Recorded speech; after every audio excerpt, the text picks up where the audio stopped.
மேடையில் இருக்கும் பெரியவர்கள் அத்தனை பேருக்கும், பாண்டியன் மாஸ்டருக்கும், டெப்சிஜன் மாஸ்டருக்கும், பேரரசுகள் அண்ணன் பேரரசு டைரக்டர் அவர்களுக்கும், ஊடகங்களுக்கும், பத்திரிகைகளுக்கு அத்தனை பேருக்கும் என்னுடைய அன்பான வணக்கங்கள். ரொம்ப சந்தோஷம் இப்படி ஒரு நிகழ்வு வந்து கலந்துக்கிட்டது. நான் சமீபமா இன்னும் வரதில்லை. ஏன்னா எனக்கு இந்த திரௌபதி 2ல இருந்து கொஞ்சம் வெளியே வரதுக்கே பெரிய கேப் ஆயிடுச்சு. நான் இதுக்கும் வரமாட்டேன்னு தான் சொன்னேன். இல்ல ஒண்ணு ஆபரேஷன் அப்படிங்க, அது பல்லுல ஒரு சின்ன பிரச்சனை.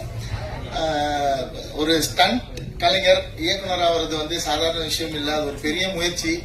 அந்த முயற்சிக்கு வந்து உறுதுணையா நிக்கணும், துணையா நிக்கணும் அப்படின்ற ஒரே காரணம் தான் கிளம்பி வந்துட்டேன். எவ்வளவு முக்கியமான வேலை இருந்தாலும் விட்டுரு. முதல்ல என்னுடைய மனமார்ந்த வாழ்த்துக்கள் சிலம்பம் பட குழுவினருக்கு. இந்த படம் மிகப்பெரிய வெற்றி அடையட்டும். இன்னொரு முக்கியமான காரணம் இருக்கு. அண்ணன் நேற்று எனக்கு ட்ரெய்லர் அனுப்பினாரு. ட்ரெய்லர் பார்த்தேன். அந்த ட்ரெய்லர் வந்து இது எதை அடிப்படையாக கொண்ட படமா இருக்கு அப்படின்னா சிலம்பம். இன்னைக்கு நம்ம ஒரு 1000 வருஷத்துக்கு முன்னாடி அங்க இருந்து அப்படியே சில விஷயங்கள்லாம் நம்ம இப்போ இன்னும் நம்ம பயன்படுத்திட்டு இருக்கோம். சில விஷயங்கள்லாம் நமக்கு இன்னும் நம்மளை விட்டு விலகாம இருக்குன்னா அதுல முக்கியமான ஒரு விஷயம் வந்து சிலம்பம். இது வந்து இப்ப ஆரம்பிச்ச கலை இல்ல. சோ இது தமிழர்களோட மரபு கலை. சிலம்பன் அப்படின்னா முருகன். அவர் தான் இந்த சிலம்பத்துக்கு தலைவர். ஒரு சிலம்ப கலையில அதுல நடக்கிற அரசியல், அதுல இருக்கிற பிரச்சனைகள், அதை வந்து எப்படி ஒரு எளிய மக்களுக்கு கொண்டு போய் சேர்க்கணும்ன்ற ஒரு உயரிய நோக்கத்தோட எடுத்திருக்காரு. ட்ரெய்லர் நேற்றே பார்த்ததுக்கு அப்புறம் நிச்சயமா இந்த விழாவில் கலந்துக்கணும்ன்ற ஒரு முன்முடிவோட தான் அந்த கலந்துருக்கேன். வாழ்த்துக்கள். கூடவே படத்துல சொல்லியிருக்காரா தெரியல, ஒரு முக்கியமான விஷயம் இருக்கு. சிலம்பம் கத்துக்கிட்டு தேசிய லெவல்லயோ இல்லைன்னா தமிழ்நாடு லெவல்லயோ நீங்க வந்து அங்கீகாரம் வாங்கி ஜெயிச்சிட்டீங்கன்னா கவர்மெண்ட் வேலை இருக்கு. அது வந்து படத்துல சொல்லியிருக்கீங்களா தெரியல. இது பல மாணவர்களுக்கு தெரியாது. நம்ம யூபிஎஸ்சி அந்த மாதிரி பல அரசாங்க வேலைக்கு போறதுக்கு பல முயற்சிகள் எடுக்கிறீங்க, படிக்கிறீங்க.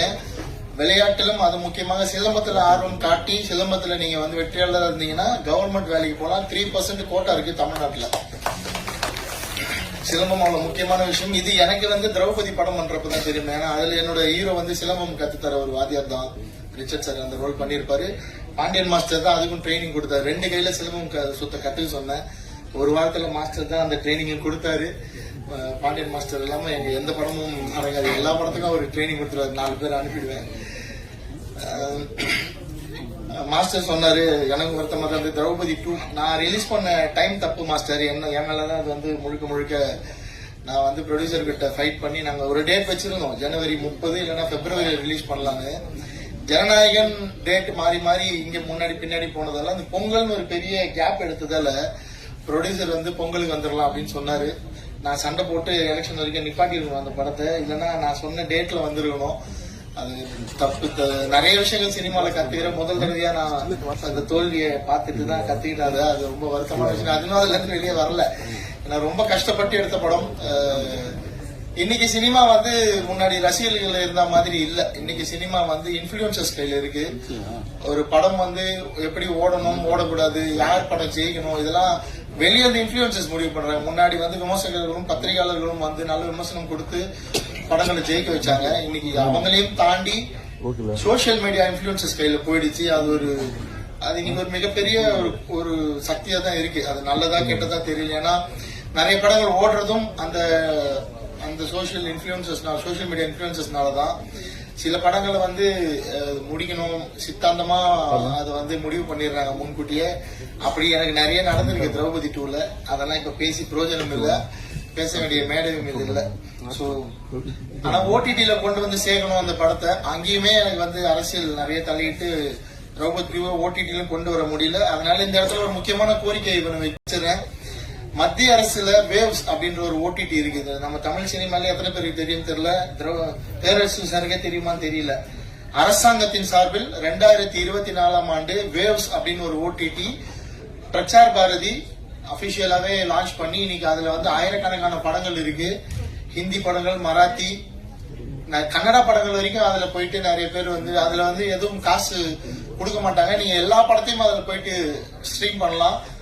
ஒரு அவருக்கு வந்து 6 ரூபாய் கொடுப்பாங்க. மக்கள் படம் பார்த்தா கவர்மெண்ட் வந்து அதை வந்து பே பண்றாங்க. அந்த மாதிரி தமிழ்நாடு அரசு இன்னைக்கு வந்து நம்ம தமிழ் சினிமால இருந்த ஒரு மிகப்பெரிய கதாநாயகன் திரு மாண்புமிகு விஜய் சார் அவர்கள் முதலமைச்சரா மாறி இருக்காரு. சோ அவருக்கு இந்த நேரத்தில் ஒரு கோரிக்கை, தமிழ் சினிமாவுக்குன்னு ஒரு பிரத்யேகமான ஒரு ஓடிடி நீங்க வந்து உருவாக்கணும். எப்படி மத்திய அரசால அதை கட்டுப்படுத்தி நடத்த முடியுதோ வெற்றிகரமா வேவ்ஸ்ன்ற பேர்ல, அது மாதிரி தமிழ்நாடு அரசும் அதை வந்து நடத்தலாம். நீங்க உங்களுக்கு அந்த அதை பத்தின புரிதல் நிறைய இருக்கும் விஜய் சார். சோ இந்த நேரத்துல ஒரு கோரிக்கை வச்சுக்கிறேன். என்னன்னா, இப்போ சிலம்ப மாதிரி படங்கள்லாம் நிச்சயமா ஓடிடி வந்து அவ்வளவு சீக்கிரம் வந்து எட்டி கூட பார்க்க மாட்டாங்க, ப்ரிஃபர் கூட பண்ண மாட்டாங்க. ஏன்னா அதுவுமே ஒரு பெரிய லாபிக்குள்ள இருக்கு. ஒரு சிலர் தன்னுடைய சொந்த செல்வாக்கை பயன்படுத்தி மட்டுமே ஓடிடிக்குள்ள வந்து படங்கள் வித்துட்டு இருக்கிற காலமா இருக்குது. நல்ல படங்கள் எடுத்தாலும் ஓடிடிக்குள்ள போறது அவ்வளவு ஈஸி இல்ல. நம்ம வந்து அமேசான் மாதிரி ஓடிடி தளங்கள்ல ஃப்ரீயா படம் கொடுக்குறோம். படம் பார்த்துட்டு பேப்பர் வியூ ஆப்ஷன்ல கொடுங்கன்னா கூட அதுலயுமே நிறைய உள்ள அரசியல் இருக்கு. எந்த படத்தை உள்ள கொண்டு வரணும் கொண்டு வரக்கூடாதுன்ற வரைக்கும் நிறைய அரசியல் நடந்துட்டு இருக்கு. அது சினிமாக்கு ஆரோக்கியமான விஷயம் இல்லை. அதனாலதான் சினிமா இவ்வளவு பெரிய வீழ்ச்சி கண்டிருக்கு. இதை பத்தி யாரும் கவலையும் பட மாட்டாங்க. எந்த ப்ரொடியூசர் சங்கத்துல தலைவரா இருக்கவங்களோ நிர்வாகியா இருக்கவங்களோ இது ஒரு பெரிய விஷயமா எடுத்துக்க மாட்டாங்க. அவங்களோட பிரச்சனையோட வந்து தாண்டி கடந்து போயிடுறாங்க. அது கியூப் பத்தியும் நிறைய நானும் வேறு சார் இப்ப பேசணும். கியூப்லயுமே நம்ம கட்டுற பணம் வந்து ப்ரொடியூசர் கவுன்சில் தலையிட்டா நிறைய சின்ன படங்கள் ஒரு 100 தியேட்டருக்குள்ள வர படங்களுக்கு எல்லாம் வந்து கியூப் வந்து 15,000 16,000 சார்ஜ் பண்ண வேண்டிய அவசியம் இல்ல. தியேட்டர் ஒரு தியேட்டர்ல நம்ம வந்து ஒரு ஷோ ஒரு வாரத்துக்கு ஓட்டுறதுக்கு 16,000 கிட்டத்தட்ட கட்ட வேண்டியது இருக்கு. இப்ப சிலம்பம் மாதிரி படம் வந்து 100 தியேட்டர்ல ஓடணும்னா நீங்க யோசிச்சு பாருங்க, 16 லட்சம் கியூபுக்கு மட்டும் கட்டணும். அதுல எவ்வளவு கலெக்ஷன் வரும், அதுல இருந்து என்ன லாபம் வரும்லாம் தெரியாது. சோ நம்ம கட்ட வேண்டிய பணம், அதுக்கப்புறம் விளம்பரம் இருக்கு, பேப்பர் ஆட் இருக்கு, பிரிண்ட் பப்ளிசிட்டி இருக்கு, கொஞ்சமாவது நம்ம வந்து பிரஸ் சார்ந்ததுக்கு செலவு பண்ணணும். இந்த மாதிரி ஃபங்க்ஷன் நடத்தணும்னா ஒரு பெரிய பொருள் செலவு இருக்கு. சோ ஒரு சின்ன படம் தியேட்டர்ல ரிலீஸ் ஆகிறதுக்கு இன்னைக்கு வந்து 30 லட்சம் தேவைப்படக்கூடிய சூழல் இருக்கு. சோ கியூப் நிறுவனம் கொஞ்சம் அதை மறுபரிசீலனை பண்ணி தயாரிப்பாளர் சங்கமும் கொஞ்சம் அவங்க கூட பேசி ஒரு 100 தியேட்டருக்குள்ள ரிலீஸ் பண்ற படங்களுக்காக வந்து மானியம் வாங்கி கொடுக்கணும். அது முன்னாடி இருந்தது, அந்த நடைமுறை திரும்ப இல்லை இப்ப. சோ அதை சரி பண்ணி கொடுங்க. அப்பதான் இவங்க எல்லாம் வந்து ஒரு நிகழ்ச்சி நடத்தி இங்க இருந்து ஒரு 20 நாளுக்குள்ள தியேட்டருக்கு வர முடியும். அவ்வளவு ஈஸி இல்ல இந்த மாதிரி ஒரு நிகழ்ச்சி நடத்திட்டு சந்தோஷமா இதே சந்தோஷத்தோட படத்தை தியேட்டருக்கு கொண்டு போறது. சிசேரியன் மாதிரி அது ஒரு 3 மடங்கு சிசேரியன் ஒரு படத்தை தியேட்டருக்கு கொண்டு போறது அவ்வளவு கஷ்டம். சோ தமிழ்நாடு அரசு தயவு செஞ்சு ஒரு ஓடிடி பிளாட்ஃபார்மை கிரியேட் பண்ணி அதே மாதிரி பெர் ஹவர் 6 rupees கொடுக்க முடியலனா விட streaming charges per hour 4 rupees கொடுத்து சின்ன படங்கள் நிறைய படங்களை வந்து ஓடிடிக்குள்ள கொண்டு வந்து மக்கள் கிட்ட கொண்டு போய் சேர்க்கறதுக்கு நீங்க ஹெல்ப் பண்ணணும். ஏன்னா நான் மறுபடியும் சொன்னதுதான், சோசியல் மீடியா இன்ஃபுளுசஸ் பண்ற அவங்க வந்து தன்னோட லாபத்துக்காக காசை வாங்கிக்கிட்டு எந்த படம் ஓடணும்ன்றத அவங்க முடிவு பண்றதால நிறைய நல்ல படங்கள் ஓடிடிக்குள்ள வந்ததுக்கு அப்புறம் தான் மக்களால் பாராட்டப்படுது. நிறைய ஓடின படங்கள் ஓடிடிக்குள்ள வந்ததுக்கு அப்புறம் மக்களால் வந்து விமர்சிக்கப்படுது. இது இந்த படம் எப்படா ஓடிச்சு, இது ஸ்கேம். நீங்க ட்விட்டர் யூஸ் பண்றவங்க தான் தெரியும், இந்த படம் ஸ்கேம்னு போடுவாங்க ஓடின படத்தை. அது ஏன்னு பாத்தீங்கன்னா இன்ஃபுளுசஸால, சோசியல் மீடியா இன்ஃபுளுசஸால ஒரு அது சின்ன நெட்வொர்க் கிடையாது, நம்ம கண்ணுக்கு தெரியாத ஒரு மிகப்பெரிய ஒரு நெட்வொர்க்கா அது போய் இயங்கிட்டு இருக்கு.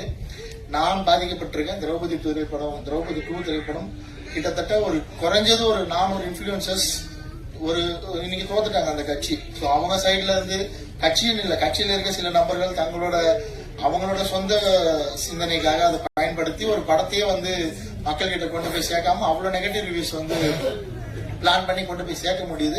மக்கள் அதை நம்புறாங்க. ஏன்னா நம்ம அதே பழகிட்டோம். புக் மை ஷோல என்ன ரேட்டிங் இருக்கு. இப்போ இந்த சிலம்பம் படம் ரிலீஸ் ஆகிறதுக்கு அன்னைக்கே வந்து என்னால இவர் ஒரு 1 லட்ச ரூபாய் செலவு பண்ணாருன்னா புக் மை ஷோல என்னால 9.5 ரேட்டிங்ஸ் வாங்கி தர முடியும். அப்படி ஒரு ஆப்ஷன் இருக்கு. ஆனா நம்ம மக்கள் வந்து அந்த ரேட்டிங்ஸ் தான் நம்புறாங்க. அதெல்லாம் இன்ஃபுளுன்ஸ் மார்க்கெட்டிங். பணம் இருக்கிறவங்க பெரிய பணம் செலவு பண்றவங்க, ஒரு 50 கோடி 60 கோடி படம் எடுக்கிறவங்க ஈஸியா 6 கோடி ரூபாய் செலவு பண்ணி அவங்களால மார்க்கெட் பண்ண முடியும். இந்த மாதிரியான படங்கள், இந்த பிரசாத் லேப் வந்து கிட்டத்தட்ட ஒரு மாசத்துக்கு 25 படங்கள் பாக்குது. அவங்க எல்லாம் வந்து எப்படி தியேட்டர்ல போய் படத்தை ஓட்ட முடியும்? இதெல்லாம் புரிஞ்சுக்கணும். இதெல்லாம் எங்க பேசுறது தெரியல. இந்த மாதிரி மேடை கிடைச்சாதான் பேச முடியும். இவ்வளவு பேர் கஷ்டப்பட்டிருக்காங்க. இந்த கனவுகள் எவ்வளவு இருக்கும். அத்தனை சிலம்பம் பயிற்சி பெற்ற மாணவர்களுக்கு வந்து இதுல நடிச்சிருக்காங்க.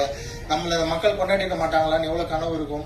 அதெல்லாம் நீங்க எப்படி சாத்தியப்படுத்த போறீங்க தெரியல. ஆனா படம் முடிஞ்சு இதுக்கு பல பேர் ஒத்துழைச்சிருப்பாங்க, பல பேர் உதவி பண்ணிருப்பாங்க. மியூசிக் டைரக்டர் சார் வந்து அவ்வளவு குவாலிட்டியா ஒர்க் பண்ணிருக்காரு. அவர் பேசுறப்பே தெரியுது அவரோட குவாலிட்டி. கேமராமேன் ஆகட்டும், ஒர்க் பண்ண ஒரு சின்ன டெக்னீஷியன் வரைக்குமே சொல்றேன்.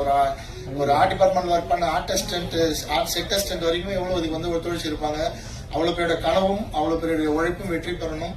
அதுக்காக கொஞ்சம் இந்த இன்ஃபுளுசஸ் எல்லாம் உங்களோட பர்சனல் சித்தாந்தங்கள் அதெல்லாம் வச்சுட்டு எல்லா படத்துக்கும் வாங்குற மாதிரி பேமெண்ட் வாங்காம இந்த படங்களுக்கு கொஞ்சம் சின்ன பேமெண்டா நீங்களும் ஸ்லாட்டை மாத்தி இவங்களையும் கொண்டு போய் ஒரு ட்விட்டர்ல சிலம்பம் பத்தின ஒரு ட்வீட் போடணும்னா நீங்க வாங்குற பேமெண்ட்டை குறைச்சிக்குவாங்க.